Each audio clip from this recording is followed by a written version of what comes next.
ನಾವು ಈ ಭಾಗದಲ್ಲಿ ಬಿಜೆಪಿಯ ನಮ್ಮ ಬ್ರಿಜೇಶ್ ಚೌಟರನ್ನ ಸಂಸದರನ್ನಾಗಿ ಈ ಭಾಗದವರು ಆಯ್ಕೆ ಮಾಡಿ ಕಳಿಸಿದ್ದಾರೆ. ಈ ರಾಜ್ಯದಿಂದ ಸಾಕಷ್ಟು ಒಂದು ಡಜನ್ಗಿಂತಲೂ ಹೆಚ್ಚು ಸಂಸದರನ್ನ ಕೇಂದ್ರ ಸರ್ಕಾರಕ್ಕೆ ಕಳಿಸಿದ್ದಾರೆ. ಮೊನ್ನೆ ಪಾರ್ಲಿಮೆಂಟ್ ನಲ್ಲಿ ಎಲ್ಲೂ ಕೂಡ ಅವರು ಚಕಾರವನ್ನು ಕೂಡ ಇದರ ಬಗ್ಗೆ ಇವತ್ತು ಚೆಂಡು ಕೇಂದ್ರ ಸರ್ಕಾರದ ಅಂಗಳದಲ್ಲಿದೆ. ಆದ್ರಿಂದ ಕೇಂದ್ರ ಸರ್ಕಾರಕ್ಕೆ ಒತ್ತಡವನ್ನು ಹಾಕುವಂತ ಕೆಲಸ, ಇದನ್ನ ತಕ್ಷಣ ಇದನ್ನ ರಿಜೆಕ್ಟ್ ಮಾಡುವಂತ ಕೆಲಸವನ್ನ ತಾವೆಲ್ಲರೂ ಮಾಡಬೇಕಾಗಿತ್ತು. ಪ್ರಜಾಪ್ರಭುತ್ವದಲ್ಲಿ ನಮ್ಮ ಹೋರಾಟ ನಾವು ಮಾಡಲೇಬೇಕಾಗುತ್ತೆ. ನಾವೇನು ಶಸ್ತ್ರಾಸ್ತ್ರ ಕೈ ತೊಗೊಳಕ್ಕಾಗಲ್ಲ. ಆದ್ರಿಂದ ನಮ್ಮ ಹೋರಾಟ ಕಾನೂನು ಹೋರಾಟ, ಜನಜಾಗೃತಿ ಮೂಡಿಸುವಂಥದ್ದು ನಾವು ಮಾಡೇ ಮಾಡ್ತೀವಿ. ಈ 18 ಗ್ರಾಮಗಳಿಗೂ ಕೂಡ ನಾವು ಭೇಟಿ ಕೊಟ್ಟು ಅಲ್ಲಿಯ ಜನರನ್ನ ಪ್ರಪ್ರಥಮವಾಗಿ ಅವ್ರನ್ನ ಜಾಗೃತಿಗೊಳಿಸುವ ಕೆಲಸವನ್ನ ಮಾಡ್ತೇವೆ. ನೆರಿಯಾಗೆ ಇದೇ ಭಾನುವಾರ ನೆರಿಯಾದಲ್ಲಿ ಒಂದು ಸಾರ್ವಜನಿಕ ಸಭೆಯನ್ನ ಇಟ್ಕೊಂಡಿದ್ದೇವೆ. ಎಲ್ಲ ಸಂಘ ಸಂಸ್ಥೆಗಳು, ಅಲ್ಲಿಯ ಸ್ಥಳೀಕರು, ರೈತರು ಯಾರು ಇದರ ವಿರುದ್ಧ ಇದ್ದಾರೆ, ಇದನ್ನ ಜಾರಿಗೊಳಿಸಬಾರದು ಅನ್ನುವ ಸಂಕಲ್ಪವನ್ನ ಮಾಡಿದ್ದಾರೆ, ಅವರೆಲ್ಲರನ್ನೂ ಸೇರಿಸಿ ನಾವು ಹೋರಾಟವನ್ನ ಮಾಡಲಿಕ್ಕೆ ಪ್ರಾರಂಭ ಮಾಡಿದ್ದೇವೆ. ನೆರೆಯದಲ್ಲಿ ಇದೇ ಭಾನುವಾರ. ಅದರಿಂದ ಮುಂದೆ ಎಲ್ಲೆಲ್ಲಿ ಹೋರಾಟಗಳನ್ನ ದಿನಾಂಕವನ್ನು ನಿಗದಿಪಡಿಸ್ತೀವಿ. ರಂಗನ್ನ ವರದಿಯನ್ನ ಬಲವಂತವಾಗಿ ಏರಿಕೆ ಮಾಡುವಂತ ಕೆಲಸ ನಿರಂತರವಾಗಿ ನಡೆದು ಬರ್ತಾ ಇದೆ. ಈಗ ಮತ್ತೆ 7ನೇ ಬಾರಿಗೆ ಅದನ್ನ ಬಡ ಜನರ, ರೈತರ, ಆದಿವಾಸಿಗಳ, ಮೂಲ ನಿವಾಸಿಗಳ ಮೇಲೆ ಹೇರುವಂತ ಕೆಲಸ ಈಗ ನಡೀತಾ ಇದೆ. ಕಸ್ತೂರಿ ರಂಗನ್ ವರದಿಯನ್ನ ಬಲವಂತವಾಗಿ ಜಾರಿಗೊಳಿಸಬೇಡಿ. ಪಶ್ಚಿಮ ಘಟ್ಟ ರೈತರು ಹಾಗೂ ಜನರ ಬದುಕನ್ನು ರಕ್ಷಿಸುವ ಕೆಲಸಕ್ಕೆ ನಾವು ಈ ಒಂದು ಸಂಘಟನೆಯನ್ನ ಕಟ್ಟಿಕೊಂಡು ಒಂದಷ್ಟು ಹೋರಾಟವನ್ನ ಮಾಡುವ ಮುಖಾಂತರ, ಕಾನೂನು ಹೋರಾಟವನ್ನ ಮಾಡುವ ಮುಖಾಂತರ ಜನಜಾಗೃತಿಯನ್ನು ಮಾಡಲಿಕ್ಕೆ ಸಜ್ಜಾಗಿದ್ದೇವೆ. ಪಶ್ಚಿಮ ಘಟ್ಟ ತಮಗೆಲ್ಲರಿಗೂ ಗೊತ್ತಿರೋ ಹಾಗೆ ಇಡೀ ಪ್ರಪಂಚಕ್ಕೆ ಒಂದು ತಾಯಿಯ ಸ್ಥಾನವನ್ನ ತನ್ನದಾಗಿಸಿಕೊಂಡಿದೆ. ಅನಾದಿ ಕಾಲದಿಂದಲೂ ಪಶ್ಚಿಮ ಘಟ್ಟವನ್ನ ರಕ್ಷಣೆ ಯಾರು ಮಾಡಿದ್ರು ಅಂತ ಹೇಳಿದ್ರೆ ಈ ಭಾಗದ ಮೂಲ ನಿವಾಸಿಗಳು, ಕೊರಗ ಸಮುದಾಯ, ಮಲೆಕುಡಿಯ ಸಮುದಾಯ, ರೈತಾಪಿ ವರ್ಗ. ಪಶ್ಚಿಮ ಘಟ್ಟದಲ್ಲಿ ನಾವು ತುಳುವರು ದೈವತ್ವವನ್ನ ಕಂಡುಕೊಂಡಂತವರು, ಅಲ್ಲಿಯ ಪ್ರಾಣಿ, ಪಕ್ಷಿ, ಮರ, ಗಿಡ, ಅಲ್ಲಿಯ ನೀರು, ನೆಲ, ಜಲ ಎಲ್ಲದರಲ್ಲೂ ಕೂಡ ದೈವತ್ವವನ್ನ ಕಂಡುಕೊಂಡಂತವರು ಈ ಭಾಗದ ಜನರು ಅದನ್ನ ಇಲ್ಲಿಯವರೆಗೂ ಸಂರಕ್ಷಣೆಯನ್ನ ಮಾಡ್ಕೊಂಡು ಬಂದಿದ್ದಾರೆ. ಎಂದಿಗೂ ಕೂಡ ನಾವು ನಮ್ಮ ಹತ್ರ ಗಣಿ ಸಂಪತ್ತಿದೆ, ನಮ್ಮ ಹತ್ರ ಹೇರಳವಾಗಿ ಮರಗಳ ಸಂಪತ್ತಿದೆ, ನಮ್ಮ ಹತ್ರ ಹೇರಳವಾಗಿ ಪ್ರಕೃತಿದತ್ತವಾದ ಸಂಪತ್ತುಗಳಿದೆ ಅಂತ ಈ ಬಳ್ಳಾರಿ ದನಿಗಳ ತರ ನಾವು ಯಾವತ್ತೂ ಅದನ್ನ ಹಾಳು ಮಾಡಲಿಕ್ಕೆ ಹೋದಂತವರು ದಕ್ಷಿಣ ಕನ್ನಡ, ಉಡುಪಿ, ಕೊಡಗು ಈ ಭಾಗದವರು ಅಲ್ಲ. ಇಲ್ಲಿಗೆ ಕಾನೂನು ಬರೋಕ್ಕಿಂತ ಮುಂಚೆ ಕೂಡ ಕಾಡುಗಳ ರಕ್ಷಣೆಯನ್ನ ನಿರಂತರವಾಗಿ ಎಲ್ಲರೂ ಮಾಡ್ಕೊಂಡು ಬರ್ತಾ ಇದ್ರು. ಇವತ್ತು ಪಶ್ಚಿಮ ಘಟ್ಟಗಳು ಯುನೆಸ್ಕೋ ವರ್ಲ್ಡ್ ಹೆರಿಟೇಜ್ ಸೈಟ್, ಈ ಪ್ರಪಂಚವನ್ನ ಕಾಪಾಡುವಂತ ಯುನೆಸ್ಕೋ ವರ್ಲ್ಡ್ ಹೆರಿಟೇಜ್ ಸೈಟ್ ಆಗಿ ಘೋಷಣೆ ಮಾಡಿದ್ರು ಕೂಡ ಇವತ್ತು ರೈತರಿಗೆ, ಅಲ್ಲಿಯ ಕೃಷಿಕರಿಗೆ, ಗ್ರಾಮೀಣ ಜನರಿಗೆ ಒಂದು ಭಯದ ವಾತಾವರಣ ಹುಟ್ಟಿಸುವಂತ ಕೆಲಸ ಈಗ ಕೇಂದ್ರ ಸರ್ಕಾರ ಅದನ್ನ ಹೇರುವಂತ ಕೆಲಸವನ್ನ ಈಗ ಮಾಡ್ತಾ ಇದೆ.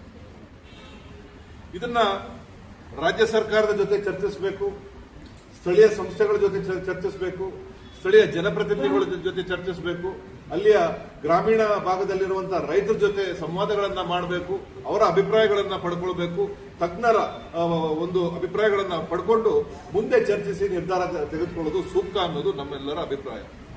ನಮ್ಮ ನಿಲುವುಗಳು ಬಹಳ ಸ್ಪಷ್ಟ. ಖಂಡಿತವಾಗ್ಲೂ ಪಶ್ಚಿಮ ಘಟ್ಟದ ರಕ್ಷಣೆ ಆಗಬೇಕು. ಯಾವುದೇ ಕಾಲಘಟ್ಟದಲ್ಲೂ ಕೂಡ ಅಲ್ಲಿಯ ಸಂಪತ್ತು, ಅದು ಪ್ರಾಣಿ ಸಂಪತ್ತು ಅಲ್ಲ, ಅಲ್ಲಿಯ ಜಲ ಸಂಪತ್ತು, ಅಲ್ಲಿಯ ವನ್ಯ ಸಂಪತ್ತಿಗೆ ಧಕ್ಕೆ ತರುವಂತ ಕೆಲಸಕ್ಕೆ ನಾವು ಯಾವತ್ತೂ ಕೈ ಹಾಕುವವರಲ್ಲ. ಇದೆಲ್ಲದರ ನಡುವೆ ಜನರಿಗೆ ತೊಂದರೆ ಆಗಬಾರ್ದು. ಅದೇ ಅಲ್ಲಿ ಆ ಒಂದು ಪಶ್ಚಿಮ ಘಟ್ಟದ ಅವಲಂಬಿಸಿಕೊಂಡು ಜೀವನೋಪಾಯವನ್ನ ಕಟ್ಕೊಂಡಂತ ಜನರಿಗೆ ಯಾವತ್ತೂ ಕೂಡ ತೊಂದರೆ ಆಗಬಾರ್ದು ಅನ್ನೋದು ನಮ್ಮ ಒಂದು ಒಕ್ಕೊರಳ ನಿಲುವಾಗಿರ್ತದೆ. ಕೇವಲ ಉಪಗ್ರಹಗಳಿಂದ ಸಮೀಕ್ಷೆಗಳನ್ನ ಮಾಡಿ, ಯಾವುದೋ ತಂತ್ರಜ್ಞಾನವನ್ನು ಬಳಸಿಕೊಂಡು ಎಲ್ಲೋ ಒಂದು ಕಡೆ ಕೂತ್ಕೊಂಡು ಇಡೀ ಪಶ್ಚಿಮ ಘಟ್ಟ ಸಾಲು 6-7 ರಾಜ್ಯಗಳು, ಇಷ್ಟು ಹಳ್ಳಿಗಳು, 1700ಕ್ಕಿಂತ ಹೆಚ್ಚು ಹಳ್ಳಿಗಳು ಎಲ್ಲವನ್ನು ಉಪಗ್ರಹದಿಂದ ಸಮೀಕ್ಷೆಗಳನ್ನ ಮಾಡಿ ನಮಗೆ ಅದನ್ನ ಹೇರುವಂತ ಕೆಲಸವನ್ನ ನಾವು ಯಾವತ್ತಿಗೂ ಕೂಡ ಒಪ್ಪೋದಿಲ್ಲ. ಕಸ್ತೂರಿ ರಂಗನ್ ನಡಕ್ಕೆ ಬಂದಿದ್ದಾರಾ, ಕಸ್ತೂರಿ ರಂಗನ್ ಮಲವಂತಿಗೆ ಮಿತವಾಗಿರು ಇಲ್ಲಿಗೆ ಕಸ್ತೂರಿ ರಂಗನ್ ಬಂದಿದ್ದಾರಾ ಅಂತ ಕೇಳಿದ್ರೆ ಅವರು ಬಂದಿಲ್ಲ. ಅವರ ತಂಡದವರು ಬಂದಿದ್ದಾರಾ ಅಂತ ಕೇಳಿದ್ರೆ ಅವರು ಕೂಡ ಬಂದಿಲ್ಲ.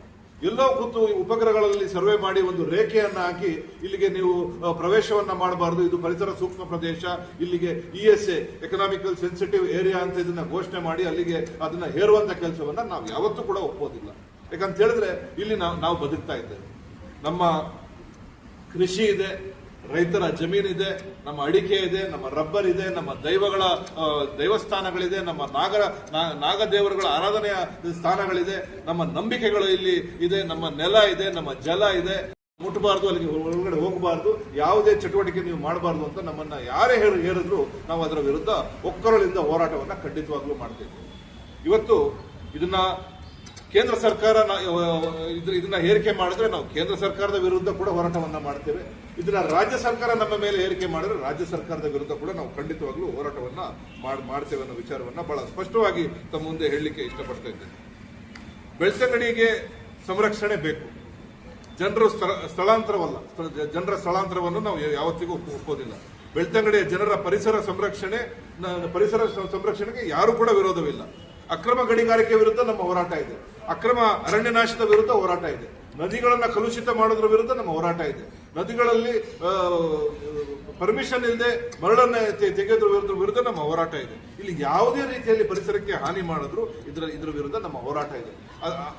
ಇದರ ಕಾರಣ ಈ ಪರಿಸರ ಸಂರಕ್ಷಣೆ ಹೊಣೆಗಾರಿಕೆ ಕೇವಲ ರೈತಾಪಿ ವರ್ಗದವರ ಮೇಲೆ ಹೇರುವಂಥದ್ದು ಅಥವಾ ಇಲ್ಲಿ ಬದುಕಿರುವ ಜನರ ಮೇಲೆ ಹೇರುವಂತ ಕೆಲಸವಲ್ಲ. ಇದು ತಲೆತಲಾಂತರದಿಂದ ಇಲ್ಲಿ ಜಮೀನು ಕೃಷಿ ಮಾಡಿಕೊಂಡು ಬರ್ತಾ ಇರೋರಿಗೆ ಯಾವುದೇ ತೊಂದರೆ ಆದ್ರೂ ಕೂಡ ನಾವು ಇದರ ವಿರುದ್ಧ ಹೋರಾಟ ಮಾಡ್ತೀವಿ. ಇದ್ರೆ ಇವತ್ತು ಸಾಕಷ್ಟು ಜನರು ಇದರಿಂದ ಬದುಕನ್ನ ಕಟ್ಕೊಂಡಿದ್ದಾರೆ. ಇವತ್ತು ಹೋಮ್ ಸ್ಟೇಗಳಿದೆ, ಇವತ್ತು ಪ್ರವಾಸೋದ್ಯಮ ಇದರಿಂದ ನಡೀತಾ ಇದೆ. ಬೇಕಾದ ಪರ್ಮಿಷನ್ ಇಟ್ಕೊಂಡು ಇವತ್ತು ಗಣಿಗಾರಿಕೆಯನ್ನ ಮಾಡಿಕೊಂಡು ಇಲ್ಲಿಯ ಜನರಿಗೆ ಬೇಕಾಗಿರುವಂತ ಮರಳನ್ನ ಸರಬರಾಜು ಮಾಡಿಕೊಂಡು ಇಲ್ಲಿಯ ಜನರಿಗೆ ಬೇಕಾಗಿರುವಂತಹ ಕಲ್ಲುಗಳನ್ನ ಸರಬರಾಜು ಮಾಡಿಕೊಂಡು ಇವತ್ತಿದ್ದಾರೆ. ಎಲ್ಲೂ ಅದನ್ನ ಸಂಪೂರ್ಣವಾಗಿ ನಿಲ್ಲಿಸಿದ್ರೆ ನಮ್ಮ ಮನೆ ಕಟ್ಟೋದಕ್ಕೂ ಕೂಡ ಸಮಸ್ಯೆ ಆಗುವಂತ ಲಕ್ಷಣಗಳಿದೆ. ಆದ್ರಿಂದ ಎಲ್ಲರ ಅಭಿಪ್ರಾಯವನ್ನು ಕ್ರೋಢೀಕರಿಸಿ ಇದನ್ನ ಹೇರುವಂತ ಕೆಲಸವನ್ನ ಮಾಡಬೇಕಾಗುತ್ತೆ. ರಾಜ್ಯ ಸರ್ಕಾರ ಈಗಾಗಲೇ ಕ್ಯಾಬಿನೆಟ್ ಡಿಸಿಷನ್ ಅನ್ನ ಸಿದ್ದರಾಮಯ್ಯನವರು ಮುಖ್ಯಮಂತ್ರಿ ಆಗಿದ್ದಾಗ, ಹಿಂದೆ ಬಸವರಾಜ ಬೊಮ್ಮಾಯಿರವರು ಮುಖ್ಯಮಂತ್ರಿ ಆಗಿದ್ದಾಗ, ಹಿಂದೆ ಯಡಿಯೂರಪ್ಪನವರು ಮುಖ್ಯಮಂತ್ರಿ ಆಗಿದ್ದಾಗ, ಕುಮಾರಸ್ವಾಮಿ ಅವರು ಮುಖ್ಯಮಂತ್ರಿ ಆಗಿದ್ದಾಗ, ರಾಜ್ಯದಲ್ಲಿ ಯಾವ ಸರ್ಕಾರ ಮುಖ್ಯಮಂತ್ರಿ 2013 ಮೇಲೆ ಇದ್ದಾಗ ಕೂಡ ಇದನ್ನ ವಿರೋಧ ಮಾಡುವಂತ ಕೆಲಸವನ್ನ ಕ್ಯಾಬಿನೆಟ್ ಡಿಸಿಷನ್ ಮುಖಾಂತರ ವಿರೋಧ ಮಾಡಿ ಎಲ್ಲರೂ ಪಕ್ಷಾತೀತವಾಗಿ ಈ ವರದಿಯನ್ನ ಕೇಂದ್ರ ಸರ್ಕಾರಕ್ಕೆ ಕಳಿಸುವಂತ ವರದಿಯನ್ನ ಮಾಡಿದ್ದಾರೆ. ಇದೆಲ್ಲವೂ ಕೂಡ ಪಕ್ಷಾತೀತವಾಗಿ ಎಲ್ಲ ರಾಜಕೀಯ ಪಕ್ಷದವರು ಒಕ್ಕೊರಳ ವಿರೋಧ ಮಾಡಿದ್ರು ಕೂಡ ಇವತ್ತು ಕೇಂದ್ರ ಸರ್ಕಾರ ಮತ್ತೆ ರಾಜ್ಯದ ಮೇಲೆ ಹೇರಿಕೆ ಮಾಡುವಂತ ಕೆಲಸವನ್ನ ಮಾಡ್ತಾ ಇದೆ. ಇದನ್ನ ನಾವು ಯಾವ ಕಾಲಕ್ಕೂ ಇದನ್ನ ಸಹಿಸಲಿಕ್ಕೆ ಸಾಧ್ಯ ಇಲ್ಲ ಅನ್ನೋ ವಿಚಾರವನ್ನ ಬಹಳ ಸ್ಪಷ್ಟವಾಗಿ ಹೇಳಲಿಕ್ಕೆ ಇಷ್ಟಪಡ್ತಾ ಇದ್ದೇವೆ. ಇವತ್ತು ನಾವು ಈ ಭಾಗದಲ್ಲಿ ಬಿಜೆಪಿಯ ನಮ್ಮ ಬ್ರಿಜೇಶ್ ಚೌಟರನ್ನ ಸಂಸದರನ್ನಾಗಿ ಈ ಭಾಗದವರು ಆಯ್ಕೆ ಮಾಡಿ ಕಳಿಸಿದ್ದಾರೆ. ಈ ರಾಜ್ಯದಿಂದ ಸಾಕಷ್ಟು 1 ಡಜನ್ಗಿಂತಲೂ ಹೆಚ್ಚು ಸಂಸದರನ್ನ ಕೇಂದ್ರ ಸರ್ಕಾರಕ್ಕೆ ಕಳಿಸಿದ್ದಾರೆ. ಮೊನ್ನೆ ಪಾರ್ಲಿಮೆಂಟ್ ನಲ್ಲಿ ಎಲ್ಲೂ ಕೂಡ ಅವರು ಚಕಾರವನ್ನು ಕೂಡ ಇದರ ಬಗ್ಗೆ ಎತ್ತಲಿಲ್ಲ. ನಾನು ಅವರಿಗೆ ಆಗ್ರಹವನ್ನ ಮಾಡ್ತಾ ಇದ್ದೇನೆ, ನೀವು ನಮ್ಮೆಲ್ಲರ ಭಾಗವಾಗಿ ಇದರಲ್ಲಿ ರಾಜಕೀಯವನ್ನ ಮರೆತು ನೀವು ನಮ್ಮೆಲ್ಲರ ಪ್ರತಿನಿಧಿಗಳಾಗಿ ನೀವು ಪಾರ್ಲಿಮೆಂಟ್ನಲ್ಲಿ ಇದರ ಬಗ್ಗೆ ನೀವು ಮಾತಾಡಬೇಕು. ನಮ್ಮ ಅಭಿಪ್ರಾಯಗಳನ್ನ ಅಲ್ಲಿ ತಿಳಿಸುವಂತ ಕೆಲಸವನ್ನ ನೀವು ಮಾಡಬೇಕಾಗುತ್ತೆ. ಇಲ್ಲಿಯ ಎಲ್ಲ ಶಾಸಕರು, ಸ್ಥಳೀಯ ಶಾಸಕರು ಕೂಡ ಕೇಂದ್ರ ಸರ್ಕಾರದ ಮೇಲೆ ಒತ್ತಡವನ್ನ ಹೇರುವಂತ ಕೆಲಸವನ್ನ ಮಾಡಬೇಕು.